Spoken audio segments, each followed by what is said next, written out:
L'Hôtel-Dieu, comme une Madeleine bourgeoise dans un virage gris, d'une ville qui serait plus grande aux portes croisées et qui ne compte que pour les archivistes.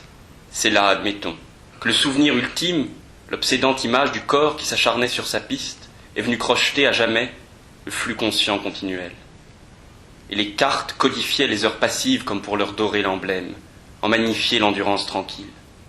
Hôtel-Dieu ressouvenu, porte-serviette de la vaste conscience, celle des nostalgies amalgamées. Fondation mythique de Buenos Aires ou de Pithiviers, de Borges ou de Paz, de Paix ou de cimetière exquis planant sur les eaux carriées, les eaux shakespeariens, les eaux qui démangent et nouent à la rivière Inca le principe d'exister. C'était le temps d'avant les pôles, d'avant le regret, d'avant l'image vue comme image, incomprise encore, dans sa gangue absolument pure, parce qu'imparlable. C'était le temps d'avant les hommes completely free, cet enfer qui me perce à jour. Fondation mythique, ma propre volupté ignorante, assise sur quelques mots faibles. Fondation mythique de la morale dans la sacristie de Saint-Grégoire, tandis que planent, sur la Beauce charitable, sur la Patagonie médiocre, les embryons des cités non advenues, terrestrement liés à leurs noms abstraits comme à des décalques sur l'eau. Que Pithiviers serait un port et une ancre, enfin un rapace de porc coulé sur la Beauce plane, et qu'on y accueille de vivre les bourgeons, la rudoyante stase qui persiste dans son être, dans l'être de betteraves, de silos, de haches, de forêts en grappes pourries, de corruption, de ciel blanc comme des profils perdus dans le miroir que Dieu vous tend, au caprice de l'eau du monastère, dans l'être trop peu verbal et tellement charpenté d'indicibles, qu'il faudra bien l'ombre du poète un jour pour le tirer de ce mutisme qui ne fait qu'être, de l'obsession d'ontologie du paysage, sans discours. Pas même un aigle, ou un avion, ou une carapace. Le clocher vide sciant la nue membrée, et l'absence de parole pour toute conclusion. Le Pithiviers intempérant de l'adolescence, au crépuscule de lait, causa mentale et de bronze, noué à ces improbables faubourgs de chaux noirs, où le désir s'accroche à toutes les branches renversées, celle des bras et celle des paroles et celle des bras saccageant les paroles. Pithiviers d'adolescence, hors du langage, heureux, dans l'authentique pulsion de l'orée. Donc, avant les hommes completely free de Nash, bien sûr. Mais aussi avant la statuaire plombée, qui se souvient du monde, de Borges, avant le feu roulant, phaéton copieusement humaniste et fautif, de Paz, donc, avant aussi le temps qu'on put prendre au sérieux les termes « paradis perdu ». Avant l'idée même qu'il pût exister paradis, perte, absence, oubli, et ces phonèmes laissés à pourrir sur le rebord de la conscience, qui s'alourdissaient.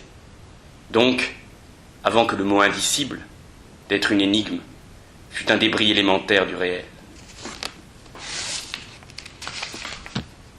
Fondation mythique. Qu'il n'y a dans la naissance aucun corps, mais des pierres. L'affrontement des pierres éparses, et du silence catégorique, couleur de marbre, de la mémoire attentive. Fondation mythique. Qu'il y a l'imagination des pierres déposées au centre du lotissement sur la butte aux herbes jonchées de pluie. Fondation accidentelle. Au centre du regard, une imagination abaissée, amoindrie, perdant pied, un office de second passé venant ragaillardir le premier passé. Et, sous les maisons branlantes, la veine d'eau noire de l'œuf. La ville regardait passer les caissons hirsutes, en bois humides, de l'histoire, et des pleurs confus lui parvenaient un hurlement sans axe. Je ne sais ce qu'il persiste des saisons mythiques, de l'anoblissement immédiat, du jour, la ostentation, oui, le mythe, dont j'ai pu vivre, dont j'ai pu croiser le souffle urbain, petitement urbain, sans icône nulle part, et sans bouche. Je ne sais pas ce qu'il persiste de la souffrance irrachetable du lieu, du soleil balançant sur les camps de braises froides et des lettres perdues, sinon un écriteau bâclé dans un square public qui n'a pas les attributs d'un lieu. Fondation mythique, le nom sonnant pour tout autre homme bien différemment qu'à mon oreille unique. Le nom, le lys poétique, tout enroulé le long d'un chemin menant partout, ultra dédié à tout lieu. Quel est ce brouillard dilué qui passe entre les branches de métal brillant du nom? C'est une vieille religiosité de placard, une buée mondaine qui attrape le symbole, Grégoire, Gaulier, Salomon et Georges, nom d'escadrille refroidissant à la crypte, le plan bien assis sur ses dalles, sur le pieux modèle tourangeau. Fondation mythique, une chapelle romane qui pense à vide, sous nos yeux, le nom, un fœtus immobile, le fantasme, un plan de crépuscule ouaté dans la tourmente, le siècle, une aboulite païenne qui ne peut pas avouer le nom. Tiens, la grêle, tiens, le miroir que le passé tend au gouffre du jour. Il s'y noirait.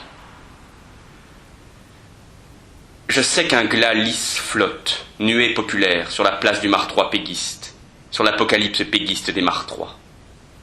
Il y a une potence toute noueuse sur le pavé, en style classique, une belle mort académique pour péché académique sur le gué.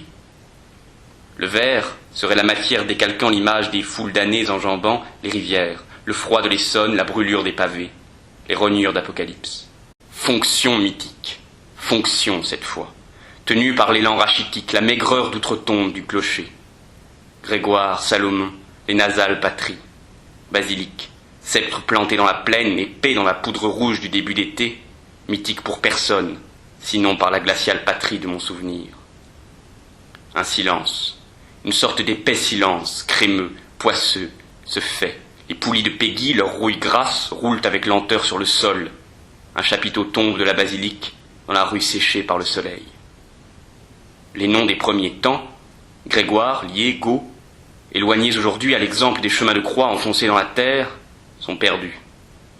Les échafaudages de braises noires, chancres d'immeubles poussés derrière les palissades, ayant entendu en leur temps les cris sommaires et les lettres démises, ont été démolis au profit de non-lieux, blancs, des atomes blancs sans mémoire.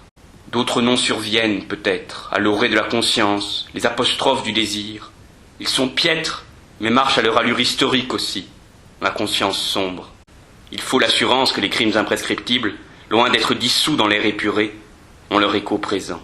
La mémoire effondrée, l'ignorance comme un bourdon dans l'espace. Il ne reste rien des lieux. Des voix, une bête énigme, des écrits, rien. Voilà l'assurance. La basilique rapetisse dans la perspective de juin. La construction mythique commence.